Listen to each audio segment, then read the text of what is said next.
The function addProduct adds the value of the corresponding products in a data matrix or more.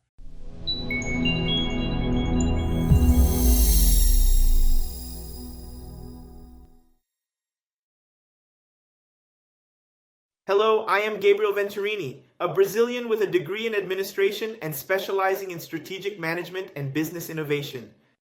With over 10 years of experience in the Office suite, Excel, Word, PowerPoint, Power BI, and VBA, we are producing videos in English.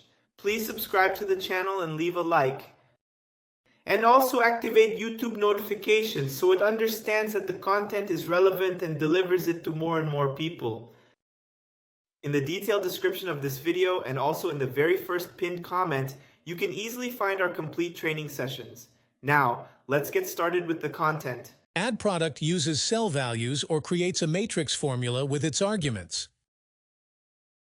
It multiplies the items in the matrix and then adds the result. So here, let's do it manually to see the difference between doing it manually and adding product. So here I have the quantity, item, unit price, and subtotal. So let's go here. I'll multiply this by this one. Enter.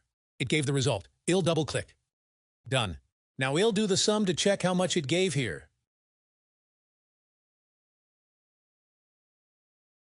4 to 12. Now let's do the function addProduct. It asks me what is the first data matrix, this one. Semicolon, what is the second? This one. I enter 412. Note that the process was much faster than doing it manually.